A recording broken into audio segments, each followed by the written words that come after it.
আল্লাহ রাব্বুল আলামিন বলেন, ইন্নাল্লাহা রাব্বী ওয়া রাব্বুকুম ফা'বুদুহু হাযা সিরাতুম মুস্তাকিম। আল্লাহু আকবার। আল্লাহ বলেন, নিশ্চয় আল্লাহ আমাদের সবার প্রতিপালক। আমাদের প্রতিপালক কে? আল্লাহ। আল্লাহ নিজেই বলেন, নিশ্চয় আমি আল্লাহ সবার প্রতিপালক। সুতরাং তোমরা শুধু তার ইবাদত করো। ফা'বুদুহু, ইবাদত করতে হবে শুধুমাত্র আমাদের রবের। রব বাদে অন্য কারো ইবাদত, দাসত্ব, কোনো গোলামি করার সুযোগ নেই। এখন আল্লাহ পাকের একটি বিধান আছে, ওই বিধান যদি আমরা ভায়োলেট করি, মানুষকে খুশি করার জন্য যদি কোনো কাজ করি, তাহলে এটা আল্লাহর খুশির জন্য না হয়ে বান্দার খুশির জন্য হয়ে গেল। লৌকিকতা আসার কারণে সেটার ভিতরে শিরক চলে আসলো। অতএব সেই আমল আল্লাহর দরবারে গ্রহণযোগ্য হবে না। এজন্য আল্লাহ বলেন, ফা'বুদুহু, ইবাদত যদি করতেই হয় একমাত্র রবের জন্য করো। আল্লাহ এই জন্য ভিন্ন আয়াতে বলেন, ওমা খলাকতুল জিন্না ওয়াল ইনসা ইল্লা লিয়াবুদুন। বলি সুবহানাল্লাহ। আল্লাহ বলেন, মানুষ আর জিন তোমাদের উভয় জাতিকে সৃষ্টি করা হয়েছে শুধুমাত্র আমি আল্লাহর গোলামি করবার জন্য, দাসত্ব করবার জন্য। যদি বলি আল্লাহ দাসত্ব আর গোলামের জিনজিরটা কেমন, কি আমল করলে দাসত্ব করার সব শর্ত পূরণ হবে, এর কোনো স্পষ্ট ব্যাখ্যা আল্লাহ পাক এখানে না দিলেও তাফসিরে মুফাসসিরিনে কেরামগণ ব্যক্ত করেছেন যে আল্লাহর রেদামন্দি হাসিলের জন্য, আল্লাহর নৈকট্য অর্জনের জন্য, আল্লাহকে খুশি করার জন্য যতগুলো আমল রয়েছে সবগুলো ইবাদতের শামিল। বলি সুবহানাল্লাহ। তার মানে একজন মুসলমান আরেকজন মুসলমানকে দেখে হাসি দেবে, এটা আল্লাহর খুশির জন্য যদি হয়, এটাও আল্লাহর ইবাদত। আপনি আপনার কদম ফেলছেন একটা নেক নিয়তে, আপনি হেঁটে যাচ্ছেন কারো কল্যাণের জন্য, এই যে নেক নিয়তে আপনারা কদমটা উঁচু করলেন, এটাও আল্লাহর ইবাদতের ভিতরে শামিল হয়ে যাবে ইনশাআল্লাহ। অতএব কল্যাণকর যত কাজ আছে সবগুলো যদি আল্লাহর খুশির জন্য হয়, এগুলো ইবাদতের মধ্যে শামিল হবে। সুবহানাল্লাহ। আজকে আমরা ইবাদত করি আল্লাহকে খুশি করার জন্য নয়, অনেকে ইবাদত করি আমরা মানুষকে দেখানোর জন্য, যে মানুষ দেখে আমাকে ভাববে আমি কত বড় পরহেজগার, কত বড় আল্লাহওয়ালা। মানুষকে দেখানোর জন্য যদি কোনো ইবাদত হয়, সরাসরি এটা মানুষকে অর্থাৎ লৌকিকতা প্রদর্শনের জন্য যদি হয়, এটা শিরকের পর্যায়ে চলে যায়। অর্থাৎ আল্লাহকে খুশি নয়, বরং মানুষকে খুশি করার জন্য কেউ যদি আমল করে, ওই আমলের ভিতরে শিরক চলে আসে। বলেন না আউযুবিল্লাহ। তাহলে খুশি করব বা আল্লাহর রেদামন্দি হাসিলের জন্য একমাত্র একনিষ্ঠতার সঙ্গে যদি ইবাদত হয়, সেই ইবাদতটাই আল্লাহ তাআলা বলেন আমার কাছে গ্রহণযোগ্য হবে। আর এ ব্যাপারে ফাত্তাকুল্লাহ, তোমরা আল্লাহকে ভয় করো, ওয়া আতিউন, আর আমি আল্লাহর সব বিধিবিধানগুলো রসুলগণ জানিয়ে এসেছেন সেগুলো তোমরা মেনে চলো। আমরাও মানবো ইনশাআল্লাহ। আজকে ইবাদতের কতগুলো রূপরেখা রয়েছে। এখন ইবাদত করতে গিয়ে আমরা নিজেদের উপরে অনেক সময় ইবাদত করতে গিয়ে নিজেদের উপরে চাপিয়ে দেই কষ্ট। এমন কষ্ট করে ইবাদত করার প্রয়োজনীয়তা নেই। যে যে জিনিসের কারণে, ইবাদতের কারণে আমার অনেক কষ্ট হচ্ছে, এমন ইবাদত আমার আপনার জন্য সমীচীন নয়। যেমন নফল রোজা কেউ যদি করতে গিয়ে অসুস্থ হয়ে পড়ে, নফল রোজা করতে গিয়ে অসুস্থ হয়ে পড়েছে, ওই রোজা করতে গিয়ে সে যদি অসুস্থ হয়, বরং রোজাটা মাইনাস করে তার সুস্থতার জন্য আরোগ্যের মাধ্যম হিসেবে ঔষধ সেবন করাটা আবশ্যক হয়ে যায়। এই যে নিজের নফসের উপরে অনেকে বাড়াবাড়ি করে ফেলি, জুলুম করে ফেলি, এটার নাম ইবাদত নয়, এটার নাম সঠিক ইবাদত হতে পারে না। বরং আবশ্যক কিছু কাজ রয়েছে, যে জিনিস না করলে আমাদের চাকরি থাকবে না। চাকরি না থাকলে বোনাসের কোনো সুযোগ নাই। আল্লাহর দাসত্ব করে আমরা আল্লাহর চাকরি করব, আমরা গোলাম হব। গোলামের জিনজির যখন আমরা একনিষ্ঠতার সঙ্গে আড়ষ্ট হব, তখন অটোমেটিক আল্লাহ তাআলা বোনাসগুলো দেবেন। নফলগুলো পালন না করেও নিয়ত থাকার কারণে আল্লাহ নফলের সওয়াব দিয়ে ধন্য করবেন। বলি সুবহানাল্লাহ। আল্লাহ তাআলা বলেন, ফালাম্মা আহাসসা ঈসা মিনহুমুল কুফর যথা সময়ে বনি ইসরায়েলের জন্য অস্বীকার করার বিষয়টি বুঝতে পেরে ঈসা পয়গম্বর আলাইহিস সালাতু ওয়াস সালাম আমার পক্ষ থেকে বলল, মান আনসারি ইলাল্লাহ, আল্লাহর পথে আমি ঈসা চলছি, আমাকে কে সাহায্য করবে? ঈসা নবী যখন আল্লাহর পথে মানুষদেরকে আহ্বান করলো এই কথা বলে যে তোমরা আল্লাহর দাসত্ব করবা, আল্লাহর গোলামি করবা, আল্লাহকে ভয় করবা, আর আমি যা নিয়ে এসেছি আল্লাহর কাছ থেকে এগুলো তোমরা মানবা। এ ব্যাপারে আমি তো দাওয়াতি কাজে লিপ্ত হব। দাওয়াতি কাজ সহজ নয়। দাওয়াতি কাজ করবার সময় মানুষজন আমাকে বাধার সম্মুখীন করবে। অতএব এ ব্যাপারে আমাকে সাহায্য কারা করবে আমার জাতির মধ্যে থেকে আমি জানতে চাই। আল হাওয়ারিয়ুনা, সত্যনিষ্ঠ হাওয়ারিরা বলল, তার সমসাময়িক সময়ের হাওয়ারি সম্প্রদায় বা তাকে সাহায্যকারীরা বলল, নাহনু আনসারুল্লাহ, আমরা আল্লাহর সাহায্যকারী হতে চাই। সুবহানাল্লাহ। আল্লাহর সাহায্যকারীদের গুণাবলী কি হবে?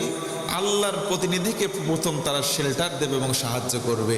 ঈসা পয়গম্বর সে সময়ের জন্য ছিলেন আল্লাহর পক্ষ থেকে আসা প্রতিনিধি, আর এই প্রতিনিধির শেল্টার দেওয়া, প্রতিনিধির সঙ্গে সঙ্গ দেওয়া, এটা হচ্ছে আল্লাহকে সাহায্য করার শামিল। সুবহানাল্লাহ।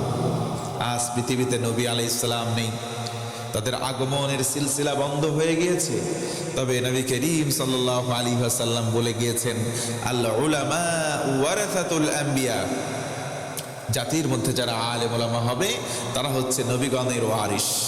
তার মানে নবীদের যেই দায়িত্ব আলেম ওলামাগণের সেই একই দায়িত্ব। অতএব আমরা যারা আম মানুষ আছি, আমাদের এখন যদি আল্লাহকে সাহায্য করার দায়িত্ব আসে, আমরাও দাঈ ইলাল্লাহ, যারা দ্বীনের দিকে আল্লাহর দিকে মানুষদেরকে ডাকে, তাদেরকে সাহায্য করলে এই সাহায্য করাটা আল্লাহকে সাহায্য করার সমান হয়ে যায়। সুবহানাল্লাহ। তাহলে আমরাও আল্লাহর সাহায্যকারী হতে চাই কি চাই না? যে কিয়ামতের দিন আল্লাহ তাআলা ভিন্ন ভিন্ন প্রশ্ন করে বনি আদমকে প্রশ্নের সম্মুখীন করবেন। এ আদম সন্তান, তুমি আমাকে সেবা করো নাই কেন? আমি রোগে ছিলাম। মানুষ বলবে, আল্লাহু আকবার, তুমি আল্লাহ, তুমি প্রভু, তুমি রব, তোমার সেবা কেমন করে করব? এটা আমাদের তো কুলাই না স্বার্থের মধ্যে। আল্লাহ তখন বলবেন, নবীজি বলেন, আল্লাহ তখন বনি আদমকে বলবেন, এই আদমের সন্তানগুলো, রোগের ঘোরে তোমার আশপাশে অনেক মানুষ আত্মীয় স্বজন কান্না করেছিল। তুমি যদি তাকে সেবা করতে, ওই সেবাটা তাকে নয়, ওই সেবাটা আমি আল্লাহকে করার সমান হতো। সুবহানাল্লাহ। আল্লাহ বলবেন, আমি ক্ষুধার্ত হয়ে তোমার কাছে হাত পেতেছিলাম, তুমি আমাকে কেন খাবার দাওনি? বনি আদম সন্তান বলবে, আল্লাহ তোমাকে খাবার দেব, স্পর্ধা তো আমাদের নেই, এটা কেমন করে সম্ভব? আল্লাহ বলবেন, নবীজি বলেন, আল্লাহ তখন বলবেন, আদম সন্তান, ক্ষুধার্ত মানুষ তোমার দ্বারে গিয়েছিল, তোমার কাছে হাত পেতেছিল, আল্লাহর ওয়াস্তে কিছু সাহায্য চেয়েছিল, তুমি তাকে দাও নাই। যদি তাকে দান করতে, যদি তাকে খাদ্যখানা খাওয়াইতে, তাহলে ওই খাদ্য দেওয়াটাই আমি আল্লাহকে দেওয়ার সমান হয়ে যেত। সুবহানাল্লাহ। ঠিক তেমনি ভাবে যারা আল্লাহর পথে মানুষদেরকে আহ্বান করে ডাক দেয়, তাদেরকেও কেউ যদি সহায়তা করে, এই সাহায্য করা সরাসরি আল্লাহকে সাহায্য করার সমান হয়ে যায়। আরেকবার সুবহানাল্লাহ। আল্লাহ তাআলা পরক্ষণে আবার বলেন, আমান্না বিল্লাহ ওয়াশহাদ বিআন্না মুসলিমুন। তখন ওই সমস্ত লোক বলে উঠলো, আমরা আল্লাহকে বিশ্বাস করি, আমরা আল্লাহতে পুরোপুরি সমর্পিত, এবং তুমি ঈসা, তুমি সাক্ষী থাকো। আমরা আল্লাহতে বিশ্বাস করি, আর আমরা আল্লাহতে পুরোপুরি সমর্পিত, স্যারেন্ডার। আমরা আল্লাহর কাছে স্যারেন্ডার। আমাদের আমিত্ব বলতে কিচ্ছু নাই।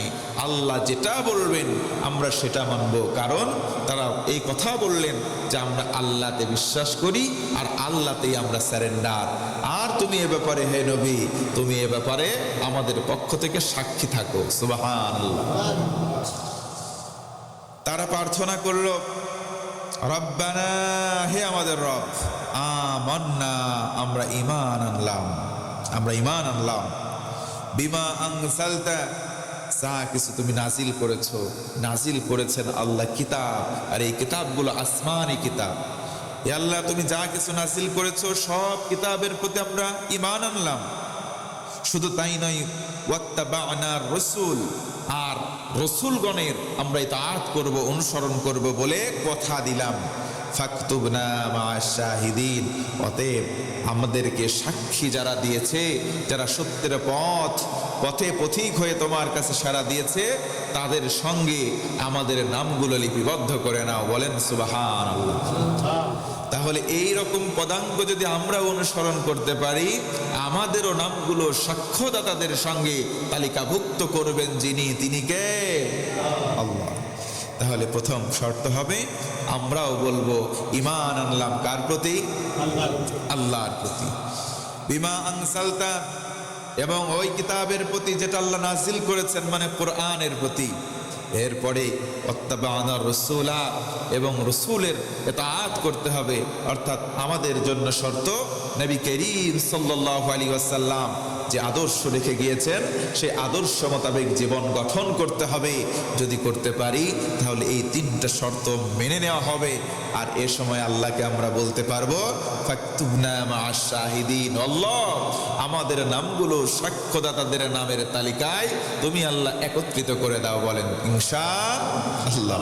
আল্লাহ কবুল করো, পড়েন আমিন। তাহলে আসুন, এই মা'আশ শাহিদিন, শাহিদিন কারা? সত্যের সাক্ষ্যদাতা কারা? এর বিশদ ব্যাখ্যা রয়েছে।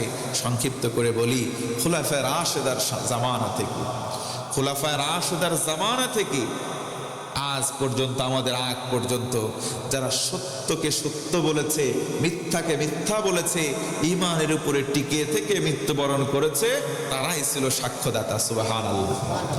বিশদ ব্যাখ্যা হয়, তবে সংক্ষিপ্ত করে আপনাদের বুঝবার সহজীকরণার্থে আমি কথা বলি। যারা সত্যকে সত্য বলেছে, মিথ্যাকে মিথ্যা বলেছে, আর ঈমানের উপরে টিকে থেকে মৃত্যুবরণ করেছে, তারাই আল্লাহকে সাক্ষ্য দিয়েছে। তারাই বলেছে আশহাদু আল্লা ইলাহা ইল্লাল্লাহ ওয়া আশহাদু আন্না মুহাম্মাদার রাসূলুল্লাহ। আমরা এই কথা বলি কি বলি না? আল্লাহকে আমরা সাক্ষ্য দেই না? আল্লাহকে আমরা সাক্ষ্য দেই, রসুলকে সাক্ষ্য দেই।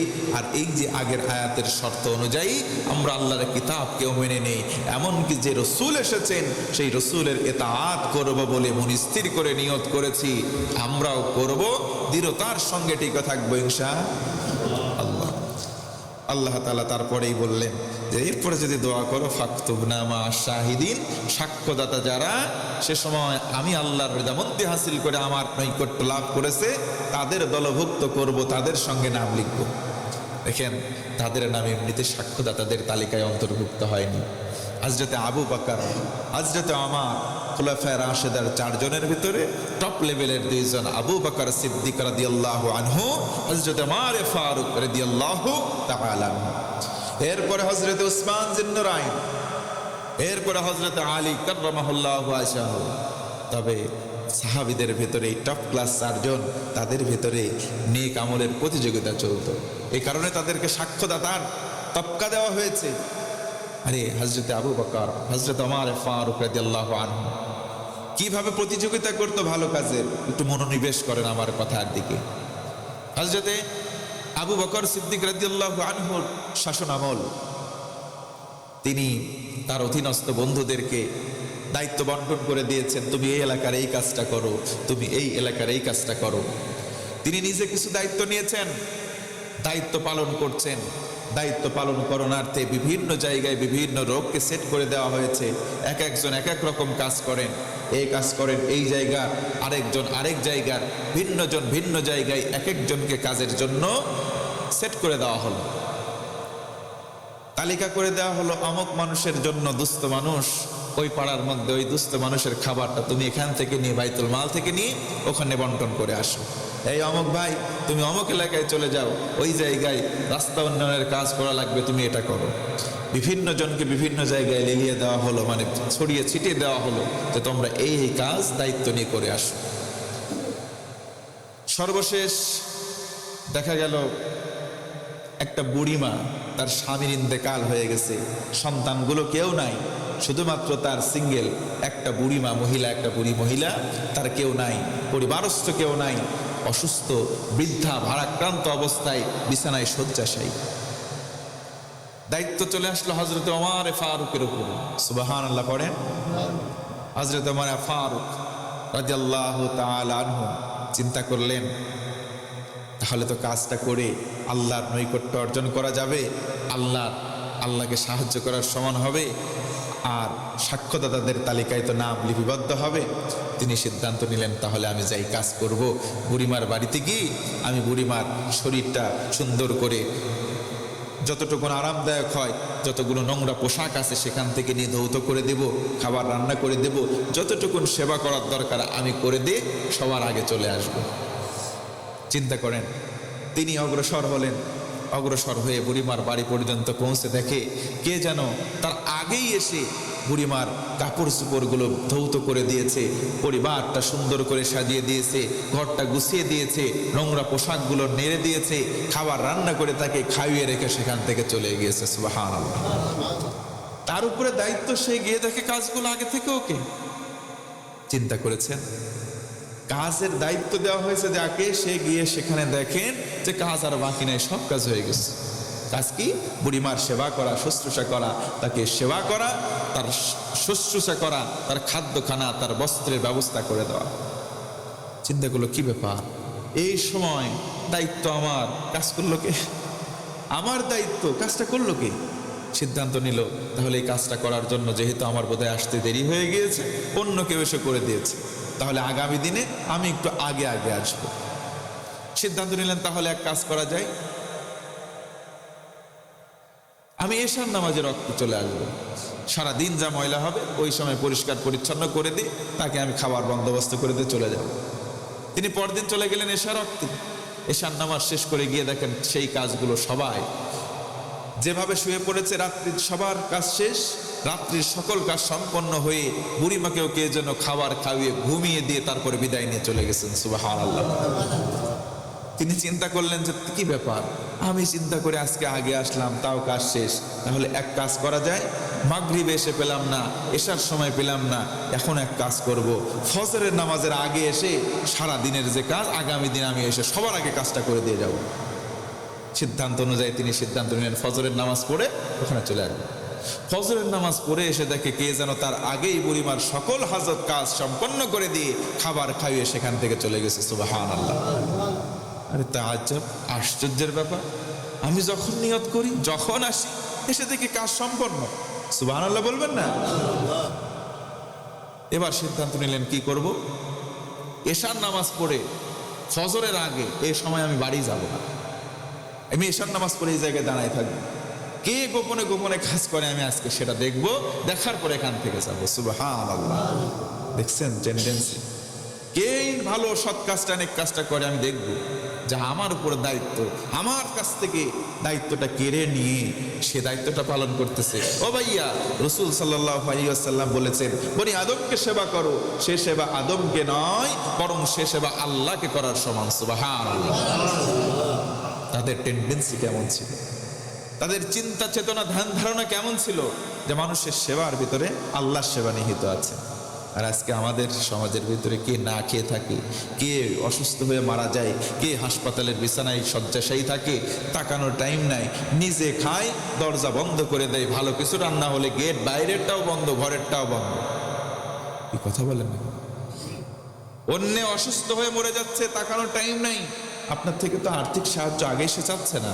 আপনার উচিত একজন মুসলিম হিসেবে আপনি তাকে দেখতে যান, তার সেবা শুশ্রূষা করতে নাও পারলে ব্যথায় ব্যথিত হন, সমবেদনা প্রকাশ করেন। এটা আমার আপনার উপরে আবশ্যিক কাজ। আজকে আবশ্যিক কাজ নাই মানে আমাদের চাকরি নাই, আমরা বোনাস নিয়ে টান পারাবারি, চাকরি নেই। মনে করেন ওখানে ভোজ্য তেল, সয়াবিন তেল বলা হলো, কেউ যদি 2টা বোতল 2 লিটার একসঙ্গে কেনে, আরেক লিটার ফ্রি। 2 লিটার একসঙ্গে কিনলে আরেক লিটার ফ্রি। তো আপনি যদি গিয়ে বলেন ঠিক আছে, ফ্রি ফ্রি মানে তো দাম নাই, ঠিক আছে আমার ফ্রিটা দাও, চলে গেলাম। ও ভাই, তাহলে কি দোকানদার আপনাকে ফ্রিটা দিবে?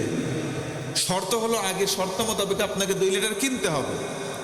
তো আল্লাহর কাছে কিছু কিছু কাজের চাকরি আগে বাঁচাতে হবে, আবশ্যক কিছু কাজ করতে হবে, এরপরে আল্লাহ বোনাসটা দেবেন। আপনার সয়াবিন তেল কেনা নাই, আপনি যদি ফ্রিটা নির্বাচন হবে না।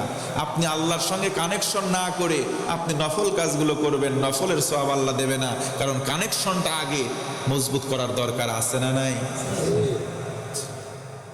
হযরত ওমর ফারুক এশার নামাজ আনতো, তিনি রাত্রিবেলা ওখানে খেজুর গাছের আড়ালে দাঁড়িয়ে আছেন ঘরের বাইরে, দেখি কি আসে, দেখি কি আসে। রাত্রি অনেক গভীর হয়ে গিয়েছে, তাহাজ্জুদের ওয়াক্ত। কে যেন গুটি গুটি পায়ে হেঁটে আসে চাদর মোড়া দিয়ে, দেখে ফেলেছেন। পায়ের দিকে তাকিয়ে দেখে পায়ে কোনো জুতা নাই। সুবহানাল্লাহ বলবেন না? পায়ে কোনো জুতা নাই, নগ্ন পায়ে, খালি পায়ে হেঁটে হেঁটে এসে বাড়ির মধ্যে চলে গেল। সব কাজ শেষ, এবার বের হবে। হযরত ওমর ফারুক বাইরে দাঁড়িয়ে আছেন। কে আমি দেখবো আজকে। যেই বের হয়ে চলে যাওয়া শুরু করেছে, পেছন দিক থেকে খপ করে চেপে ধরেছে। সুবহানাল্লাহ। মান আনতা, কে আপনি? আপনার পরিচয়টা আমি জানতে চাই। আপনি কে মহৎ মানুষ আমি জানতে চাই। আমি ওমরের উপরে দায়িত্ব, আমার দায়িত্ব আপনি আগেই নিয়ে নিচ্ছেন। আপনি এই সেবার মাধ্যমে আল্লাহর রেদামন্দি হাসিল করার জন্য এক ধাপে এগিয়ে যাবেন, আর আমার দায়িত্ব আমি পালন করতে পারবো না, সেটা তো হতে পারে না। আপনার পরিচয় আগে আপনি বলুন। চাদর মোড়া, বাধ্য হয়েছে পেছন দিক থেকে যখন ঝাপটে ধরেছে, বাধ্য হয়ে চাদরটা মুখ থেকে সরিয়েছে। আর কেউ নয়, খলিফাতুল মুসলিমিন হযরতে আবু বকর, তিনি। সুবহানাল্লাহ। তিনি দায়িত্ব বন্টন করেছেন, আবার তিনি সবার আগে, সর্বাগ্রে গিয়ে তিনি আগে খেদমত করতেছেন। সুবহানাল্লাহ বলবেন না? আজকে পৃথিবীর সব দেশে তাকান, বাংলাদেশ না, পৃথিবীর গোটা দেশের দিকে তাকান, কয়জন শাসক এমন আছে? কয়জন শাসক আছে? একজনও নাই যারা মুখে মুখে কথার বুলি শোনায়, আমরা এই করব সেই করব, তোমাদের এই দেব সেই দেব। কিচ্ছু দেবে না। এগুলো ধোঁয়াশা, এগুলো কুয়াশা, এগুলো মরিচিকা ছাড়া আর কিছু হতে পারে না। এগুলো মরিচিকা। নেতা যারা হবে, জনগণের খাদেম যারা হবে, বলতে হবে না যে আমাকে খাদেম বানাও। তারা বলবে কেন যে আমাকে খাদেম বানাও? বেটা, তোর যদি টেন্ডেন্সি থাকে আমি খাদেম হব, খেদমত তুই এমনিই করবি। কথা বলে না কেন? আমরা যদি জনগণকে সেবা করব, জনগণের সেবক হব, তা আমাকে সেবক বানানো লাগবে কেন? আমার যতটুকুন ক্যাপাসিটি আছে ততটুকুন দিয়ে আমি জনগণের সেবা করব। জনগণের কাছে বলতে হবে না, জনগণ এমনিতেই তাকে সেবকের স্থান দেবে। কথা বলেন ঠিক কিনা? আজকে সেবক যারা হতে চায় তারা একটাও নিজে জনগণের সেবা দিতে চায় না। জনগণের সেবার নামে নিজে নিজের পরিবার, নিজের 14 বংশের সেবা করার জন্য ওই জায়গাটা নিতে চায়। কথা বলেন ঠিক কিনা? হযরতে ওমর দেখে বললেন, খলিফাতুল মুসলিমিন আপনি, দায়িত্ব তো আমার। খলিফাতুল মুসলিমিন বলছেন, ওমর তোমাকে দায়িত্ব দিয়েছি, কিন্তু বুড়ি তো বড্ড অসহায়। তুমি যদি একটু ক্ষেপণ করে ফেলো, সময় 19-20 হয়ে যায়, যদি কষ্ট পাই, তাহলে লানত তো তোমাকে দিবে না, বলবে খলিফা আবু বকর, আবু বকরের শাসনামলে আমার কষ্ট পাওয়া লেগেছে। আল্লাহর কাছে যদি ফরিয়াদ করে, যদি আমি আল্লাহর কাছে মামলার আসামি হই, এই চিন্তা চেতনা নিয়ে আমি তোমার আগে এসে এই কাজগুলো করে দেই। সুবহানাল্লাহ। এমনি এমনি তাদের নাম শাহিদিন ওই কাতারে লিপিবদ্ধ হয় নাই। তাদের কাতারে যদি আমাদের নাম লিপিবদ্ধ করাতে হয়, তাহলে আল্লাহ শর্ত দিচ্ছেন, আমরা বলবো ইমানটাকে মজবুত করবো। 1 নম্বর কি? 1 নম্বর ইমানকে মজবুত করতে হবে। আল্লাহু ওয়ালিয়ুল্লাযীনা আমানু ইখরিজুহুম মিনাজ-যুলুমাতি ইলান-নূর। আল্লাহু আকবার বলেন। আল্লাহ বলেন, যদি ইমান মজবুত হয়, তুমি যদি সচ্চা মুমিন হও, আমি আল্লাহ আমার কুদরতি হাত দিয়ে তোমার হাতটা চেপে ধরবো। সুবহানাল্লাহ। কি করব? হাত দিয়ে হাত চেপে ধরবো। ইখরিজুহুম, টেনে বের করব, মিনাজ-যুলুমাত, অন্ধকার থেকে তোমাকে বের করব। কোথায়? ইলান-নূর, টু দ্য লাইট, আলোর দিকে। আলোর পথ জান্নাতের পথ, অর্থাৎ জাহান্নামে তুমি নিক্ষিপ্ত আছো, সেখান থেকে টেনে বের করে আমি আল্লাহ তোমার ঈমান থাকার কারণে তোমাকে জান্নাতে নিয়ে যাব। সুবহানাল্লাহ। 1 নম্বর ঈমান। 1 নম্বর কি? 2 নম্বর বলতে হবে আমরা ঈমান আনলাম বিমা আনসালতা, হে আল্লাহ আপনি যেটা নাজিল করেছেন, মানে কোরআন। আল্লাহ নাজিল করেছেন কি? কোরআনের উপরে ঈমান আনার দরকার আছে না? কোরআন, ফামান তাবিআ হুদায়া ফালা খাউফুন আলাইহিম ওয়ালা হুম ইয়াহসানুন, যারা হেদায়েতের মাধ্যম বলে কোরআনটাকে মেনে নেবে, আল্লাহ বলেন তাদের কোনো চিন্তাও নাই, কোনো ভয়। সবকিছু দূর করবেন কে? একটু আওয়াজ দিয়ে বলেন না, কে? আল্লাহ। ওয়াত্তাবা'না রাসূল।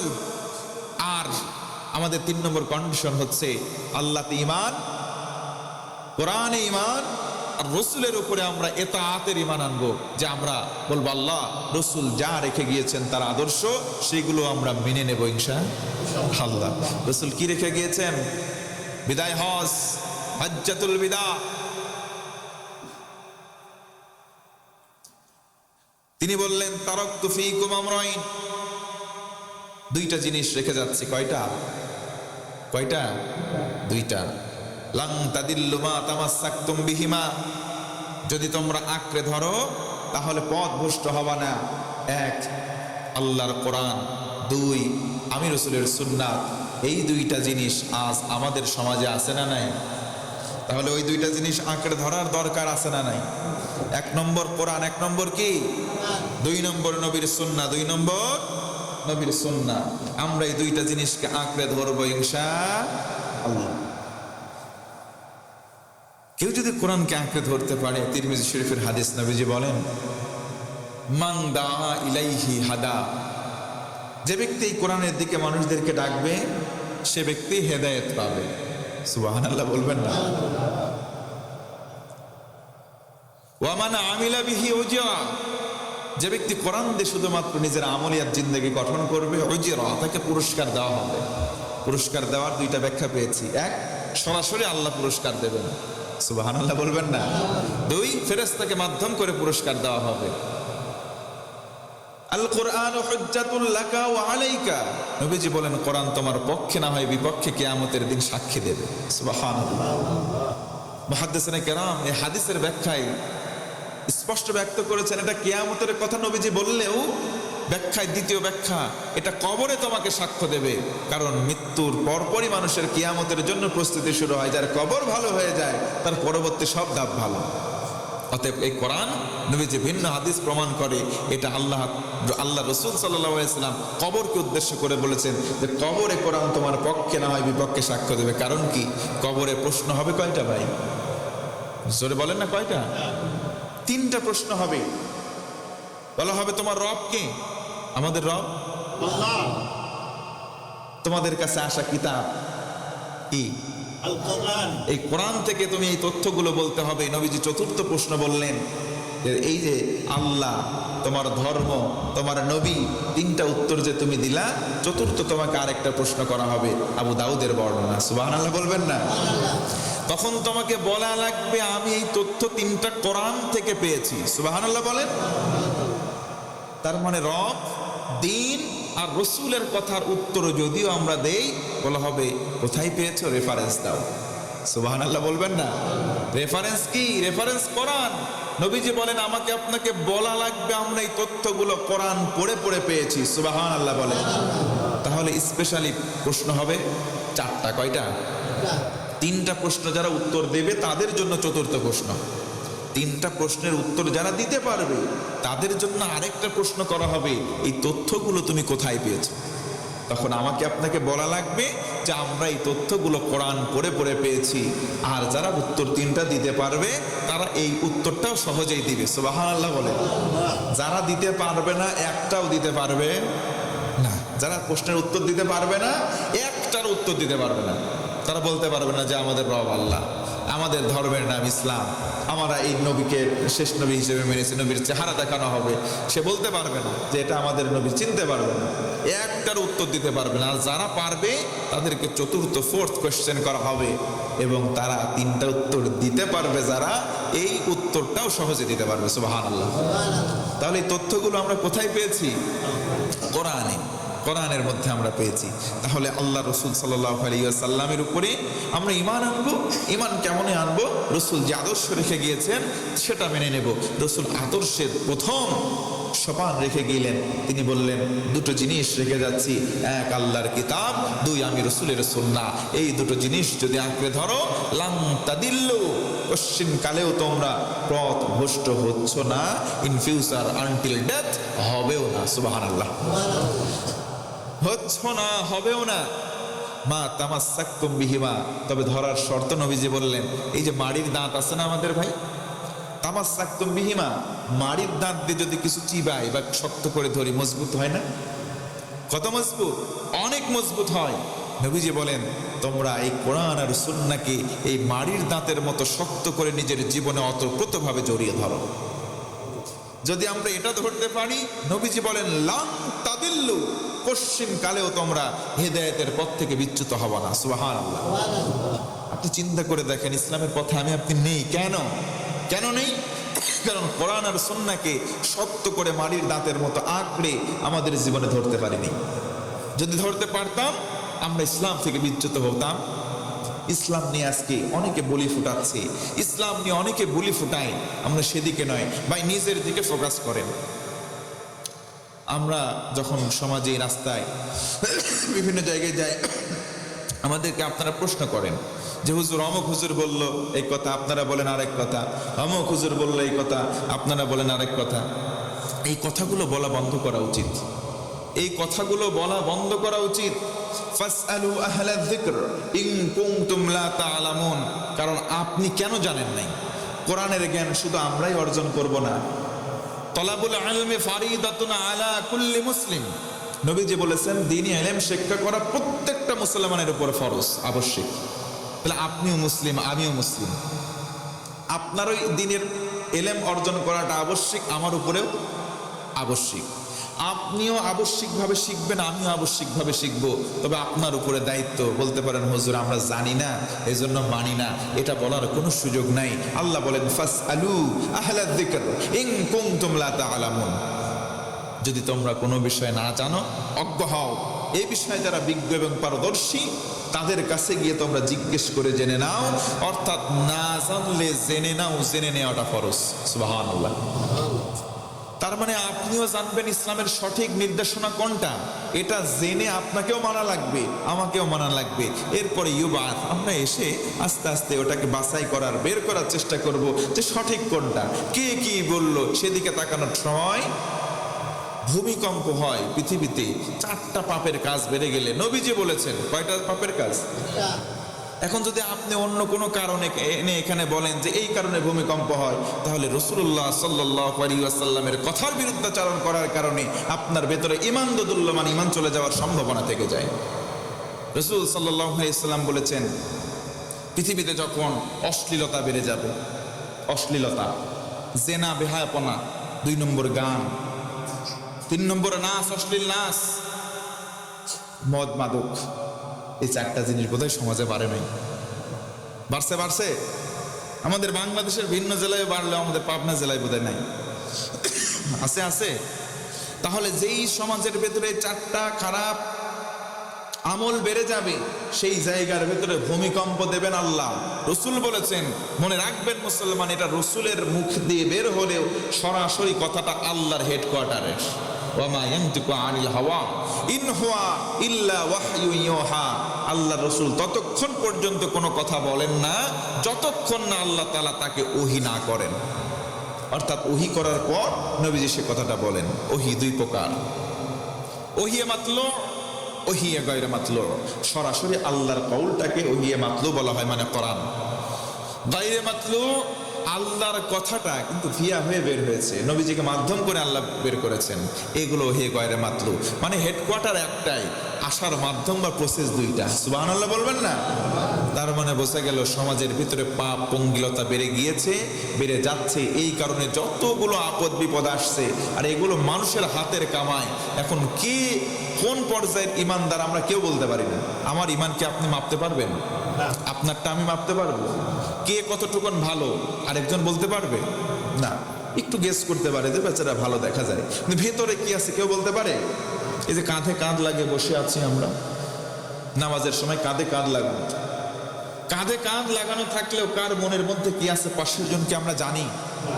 বলেন জানি? এই জন্য আরেকজনকে নিয়ে তার আমলের ব্যাপারে মন্তব্য করা এই মুহূর্তে বন্ধ করা সময়ের দাবি। তার আমল কেমন, সে আল্লাহর কাছে নৈকট্য পেয়েছে কিনা, এটা আমি আপনি গেস করতে পারি না, জানতেও পারি না, বলারও সুযোগ নাই। ইন্না আকরামাকুম ইনদাল্লাহি আতকাকুম। পৃথিবীতে একজন সম্মানের স্থান পেয়েছে, কিন্তু প্রকৃত সম্মান আল্লাহর কাছে সে নাও পাইতে পারে। পৃথিবীতে একটা বড় চেয়ারের সে স্থান পেয়েছে, কিন্তু আল্লাহর কাছে সম্মান নাও পাইতে পারে। তাহলে আল্লাহর কাছে সম্মানের স্থান পাবে কারা? ইন্না আকরামাকুম ইনদাল্লাহি আতকাকুম, নিশ্চয় যার কলিজায় আল্লাহর ভয় আছে আল্লাহর কাছে তার সম্মান অনেক গুণে বেশি। সুবহানাল্লাহ।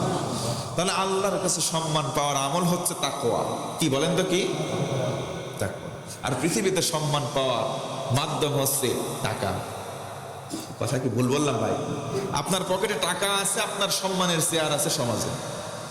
আপনার ফুলুস আছে, সম্পদ আছে, সমাজের ভিতরে এক জায়গায় যাবেন, 10টা চেয়ারে 10 জন বসা থাকলেও আপনার ফুলুস যদি বেশি থাকে, ধন সম্পদ, আপনাকে 10 জনের ভিতরে একজন নাই, 10 জনই উঠে দাঁড়াবে, বলবে ভাই বসেন, ভাই বসেন। অথচ আল্লাহ বলেন না। নবীজি এই কথাটা বলেন, ইন্নাল্লাহা লা ইয়ানজুরু ইলা সুওয়ারিকুম ওয়া আমওয়ালিকুম, আল্লাহ তোমার চেহারা দেখবেন না, পোশাক আশাক দেখবেন না, তোমার পদও দেখবেন না, ও আমওয়ালিকুম, তোমার মাল সম্পদও দেখবেন না, ওয়ালাকিন ইয়ানজুরু ইলা কুলুবিকুম, তোমার কলিজা দেখবেন, কলিজার ভিতরে আল্লাহর ভয় আছে কিনা। অতএব কলিজার মধ্যে আল্লাহর ভয় লালন করে এক আল্লাহর গোলামির জিনজিরে আমাদেরকে আড়ষ্ট করে সারেন্ডার করা মুসলমান হব। আমাদের কৌল হবে, আল্লাহ তুমি বলেছো যেটা আমরা মানবো সেটা, সামিআনা ওয়া আতা'না, শুনলাম আর মানলাম, আমরাও মানবো ইনশাআল্লাহ। ওয়া মাকারু ওয়া মাকারাল্লাহ আল্লাহু খায়রুল মাকিরিন। সত্য অস্বীকারীরা ঈসা আলাইহিস সালামের বিরুদ্ধে ষড়যন্ত্র শুরু করলো। এবার এই কথার দাওয়াত যখন ঈসা নবী দিলেন, এক শ্রেণীর মানুষ এসে তাকে বললো যে আমরা তোমার সাহায্যকারী, আল্লাহকে সাহায্য করব, তোমার সঙ্গে আছি ঈসা, তোমার ভয় নাই, রাজপথ ছাড়ি নাই, তোমার সঙ্গে আছি, তোমার সঙ্গে থাকবে স্টিল। এ কথা শুনে এক শ্রেণীর মানুষ, বিরোধী দল যারা, ইসলামের বিরোধী দল, সে জামানায় ছিল, এই জামানায় বোধহয় ইসলাম বিদ্বেষী নাই, আছে আছে। তার মানে বোঝা গেল প্রতি নবীর সময় ছিল ওই সিলসিলা আজও আছে। হকের পক্ষে যারা থাকবে, বাতিল তার বিরুদ্ধে সোচ্চার হবেই হবে, এটা চিরন্তন সত্য। এটা ছিল যেমন, আছেও তেমন, কিয়ামত পর্যন্ত থাকবেও ঠিক তেমন। তখন আল্লাহ বলেন, ওয়া মাকারু ওয়া মাকারাল্লাহ, ঈসা ভয় পেও না, তোমার বিরুদ্ধে ষড়যন্ত্র চলছে, তোমার বিরুদ্ধে ষড়যন্ত্র চলছে, অপকৌশল চলছে, ইকামতে দ্বীনের পক্ষে তুমি কাজ করছো, এটাতে প্রতিবন্ধকতা আসছে, তবে তোমাকে সান্ত্বনা বাণী শুনিয়ে দেই, ওরা ষড়যন্ত্র করছে, আমি আল্লাহ ওদের ষড়যন্ত্রের বিরুদ্ধে কৌশল করে যাচ্ছি। বলেন না সুবহানাল্লাহ। তার মানে ইকামতে দ্বীনকে দুমড়ে মুচড়ে বন্ধ করে দেওয়ার জন্য, প্রতিবন্ধকতা করার জন্য কাফের কুফফার আর মুশরিকরা লেগে আছে, আল্লাহও লেগে আছেন, দ্বীন কায়েম হবেই হবে। সুবহানাল্লাহ। তাহলে আল্লাহ বলবেন যেটা হবেও, কালিমাতুল্লাহি হিয়াল উলিয়া, আল্লাহর কথাটাই সবার উঁচু কথা। ওরা যা বলে বলুক গা, যা করে করুক গা, আল্লাহ বলেছেন যেটা হবেও। কোনো ডাউট আছে? সন্দেহ আছে? হ্যাঁ, যদি সন্দেহ থাকে, নবীজি বলেন, এটা সম্ভবত ইবনে মাজা, আমার মনে হচ্ছে না, অথবা আবু দাউদ, ইবনে মাজা অথবা আবু দাউদের হাদিস। নবীজি বলেন, কেউ যদি কোরআনের কোনো বিষয়কে সন্দেহ পোষণ করে, সে ঈমান থাকে না, বেঈমান হয়ে যায়। নাউজুবিল্লাহ বলবেন না? আল্লাহ বলেছেন আমার কথা সর্বাগ্রে, সবার উঁচুতে, আমি আল্লাহ বলবো যেটা করবো সেটা। এখন আমি আপনি যদি মনে করি না ইকামতের দিন হবে না, হুজুররা শুধু লাফায় লাফায়, জীবনেও ইকামতের দিন হবে না, কোরআন দিয়ে দেশ পৃথিবী পরিচালিত হবে না, হুজুররা লাফায়, হুজুরদের ভিতরে তো ঐক্য নাই। ভাইরে, আমাদের ভিতরে ঐক্য থাক আর না থাক, ইকামতে দিনের পক্ষে আপনি থাকেন বা না থাকেন, আল্লাহ বলেছেন ইকামতে দিন প্রতিষ্ঠিত হবেই, আজ অথবা কাল, কিয়ামতের আগে গোটা বিশ্বময় হবেই। যদি কেউ সন্দেহ করেন, তার ঈমান থাকে না, সে বেঈমান হয়ে যায়। রাগ করলেন? নবীজি সাল্লাল্লাহু আলাইহি সাল্লাম বলেছেন, আল্লাহ বলেছেন, আল্লাহর কওল রাসূলের কওল অ্যাটাচ করেন, এক করেন, দেখবেন একটাই কথা আসবে যে দিন আল্লাহ কায়েম করবেন আল্লাহ। আল্লাহ বলেন, ও মাকারু ওয়া মাকারাল্লাহ, তারা ষড়যন্ত্র করছে, আমি আল্লাহ ওদের বিরুদ্ধে কৌশল করতেছি। সুবহানাল্লাহ। কোন ওয়াল্লাহু খায়রুল মাকিরিন, আর নিশ্চয় তোমরা জেনে রেখো, তোমাদের ষড়যন্ত্রের বিরুদ্ধে আমি আল্লাহ উত্তম কৌশলী, আমি আল্লাহ এমন ভাবে অ্যাঙ্গেলে কাজ করব, তোমরা টেরও পাবা না। সুবহানাল্লাহ। তবে হ্যাঁ, কিছু রক্ত যাবে, কিছু জীবন যাবে, কিছু মাল যাবে, এরপরেও ইমানের পথ থেকে দূরে সরে যাওয়ার সুযোগ আমাদের আছে আছে। কারণ আমরা আগেই বলেছি আমান্না, ঈমান আনলাম কার প্রতি? বিমা আনসালতা, যা নাজিল করেছে আল্লাহ তারও প্রতি, তার মানে কোরআন। ওয়াত্তাবা'না রাসূলা, এবং রসুলের ইতাআত করব।